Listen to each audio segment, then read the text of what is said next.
आता ह्या मंडपामध्ये सुद्धा काही सासू म्हणून आहेत, काही सुना म्हणून आहेत आणि काही लेकी म्हणून आहे. म्हणती नंदाची या पोरे आज चोरी केली खरे. कारण का म्हणजे चोरी केलीच म्हणजे लक्षात ठेवा. कारण ज्ञानपर होत्या काय भक्तीपर होत्या, पण वैराग्यपर असताना काही श्रुती होत्या. लक्षात ठेवा. सुना होत्या ना, श्रुती होत्या, श्रुती वेदातल्या श्रुती होत्या. कारण का जेव्हा प्रभू रामचंद्र आणि लक्ष्मण वशिष्ठ ऋषी कुठे निघाली होती महाराज? संयमवनासाठी निघाली होती. पण जाता जाता आश्रम लागलं. कोणाचा आश्रम लागलं? गौतम ऋषीचा आश्रम होता महाराज. भव्य असा आश्रम होता महाराज. मला श्रुती सांगायची तिथं भव्य असा आश्रम होता महाराज. आणि आश्रम असताना पण उदास होत. काय होत? उदास होत. परंतु प्रभू रामचंद्रांनी प्रश्न केला, म्हणजे एवढं भव्य आश्रम असताना, एवढं चांगला आश्रम असताना उदास का?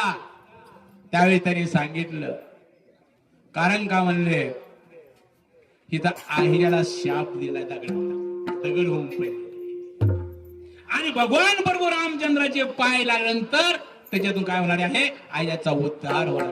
प्रभू रामचंद्राने सांगितलं, ती महान पतिव्रता स्त्री आहे, त्या पतिव्रतेला लक्षात ठेवा, मी पाय लावू शकणार नाही. त्या वशिष्ठाने सांगितलं, तुम्ही पुढून चला. आणि त्या पायाची धूळ पडल्या तू अहिल्याचा उद्धार. आणि ही गोष्ट आख्या वनामध्ये पसरली महाराज. कुठं झाली? आख्या वनामध्ये पसरली. हो, तिथं तर गेली महाराज. सीतामातेपाशी गेली, स्वयंवरापाशी. म्हणले, ज्यांच्या संग मी लग्न करणार आहे त्यांच्या पायाची म्हणले धूळ कुठं पडली? दगडावर शिळेवर पडली. तिथून आहिल्याचा उद्धार. राघवा चरण तुझे लागले, राघवा चरण तुझे लागले,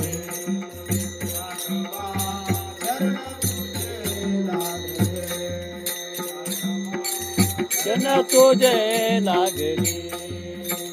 आज मी शापमुक्त झाले, आज मी शापमुक्त झाले, राघवा चरण तुझे लागले, राघवा चरण तुझे लागले, राघवा चरण तुझे लागले. आज मी शापमुक्त झाले, आज मी शापमुक्त झाले, राघवा चरण तुझे लागले, राघवा चरण तुझे लागले, राघवा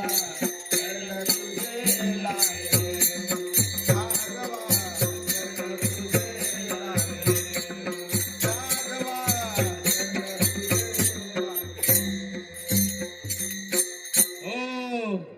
आणि त्यावेळेस सीता मातेला कळलं महाराज.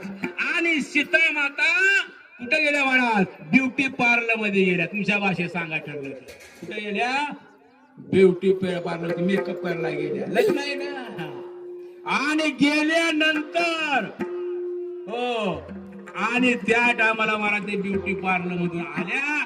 परंतु त्यांच्या काय केसामध्ये हिरे दगडाचे असतात ना, पण ती हिरे महाराज गाठून इतकं रूप सुंदर दिसू लागलं महाराज सीतामातेचे. आणि त्यावेळेस सीतामातेला सांगितलं, म्हणजे पाया पड. वशिष्ठ म्हणजे नाही पाया पडणार. लक्ष्मणाने सांगितलं, वहिनी पाया पडा. नाही पडणार. दादाच्या पाया नाही पडणार. सगळं घेऊन उडाले महाराज. पायाच पडेना सीतामाता. त्यावेळेस जनक राजाने सांगितलं, म्हणजे पाया पडा. म्हणजे नाही पाया पडणार. आणि त्या टायमाला सीतामातेची आई आली. म्हणजे अगं, विश्वाचं वैभव असणारे, म्हणजे ब्रह्मांडाचा मालक असणारा तुला पती मिळालाय, का पाया पडत नाही? आई खरं सांगू? म्हणजे काय, हे बघ म्हणले त्या दगडाचा नुसतं पायाची धूळ पडल्याबरोबर काय झाला, आहेराचा उद्धार झाला, बाई तयार झाली. आता माझ्या केसामध्ये काय ते, काय ते हिरे, मी जर पाया पडायला गेले आणि त्या हिऱ्याच्या बाया झाल्या आणि सवती आल्या तर मी काय करू, काय म्हणले, मी काय करू. आणि बर जाऊ दे ना, दगडाच्या बाया काळ्या होत्या, हिरे कसले असतात बोल चला, पण माझ्यापेक्षा पांढरी आहेत ना ते. कोण, हिरे. अजून मग चौथी पांढऱ्या होतील ना. ही गोट महाराज अरण्यामध्ये ऋषी मुनीला कळाली आणि ऋषी मुनीला कळाल्यानंतर त्या ऋषी मुनीने काय केलं महाराज, म्हणजे भांडे आपणच घासायचे, स्वयंपाक आपणच करायचा, हो, दारा आपणच काढायचे, शेण आपणच काढायचं. पण ध्यान धारणा साधना करायला वेळच मिळणार. आमची माऊली म्हणतात महाराज ध्यान धारणा करायला वेळच मिळत नाही. तुमचं कसं साधता म्हणले, काय करायचं महाराज, असं साधतंय महाराज. आमचा विषय असं तो करायला सारखा महाराज माझा. महाराज म्हणतात कसं महाराज तुमचं बसतंय डोक्यात, आता काय सांगायचं. हो त्याने तिने बसेल, हो तुम्ही सांगता तुमचा आशीर्वाद त्याच्यामुळे डोक्यात बसतंय माझ्या.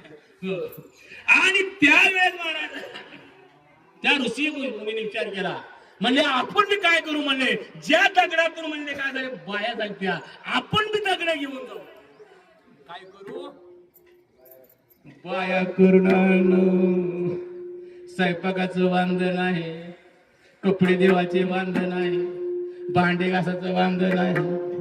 परंतु ते निघाल्यानंतर त्यांनी काय केलं महाराज, काय काही चिपा घेतल्या दगडाच्या, बरं का लक्ष द्या. हा काय केल्या चिपा घेतल्या दगडाच्या. काय जणांनी दगड असले घेतले, त्याचा अर्थ बा काय म्हणजे पाठाच बायका मिळाल्या. काय केले, पाथर बायकांना काय दगड असले घेतले ना, मोठ्या तो बायका मिळाल्या घेतले आणि गेले महाराज. लक्ष्मणांना बाहेर झाला, म्हणले गबस येऊ दे. आणि तिथं आलं त्या भगवंताचं रूप पाहिलं महाराज. अनंत रूपे अनंत वेशे देखील्या तैसे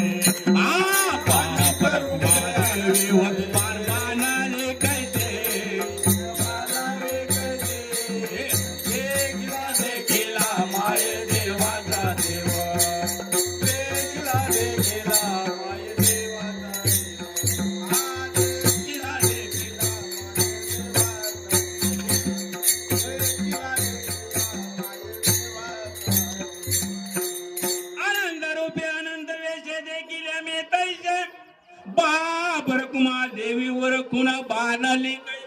हो ते रूप पाहिलं आणि रूप पाहिल्यानंतर त्या टायमाला त्यांनी काय म्हटले लक्षात ठेवा, ह्या दगड जे होते ना, दगडाच्या बाया म्हणले नाही, ते आम्हालाच बाया करून घ्या. काय म्हटले ऋषीने, आम्हालाच बाया करून घ्या ते रूप पाहिल्याबरोबर. हो आणि त्या टायमाला भगवंतांनी सांगितलं, म्हणले हे रूप तुम्हाला म्हणले या अवतारात तुम्हाला प्राप्त होणार नाही. मी ज्या अवतारामध्ये द्वापर युगामध्ये कृष्ण अवतारामध्ये येईल त्या टायमाला तुम्ही श्रुती म्हणून येताल हे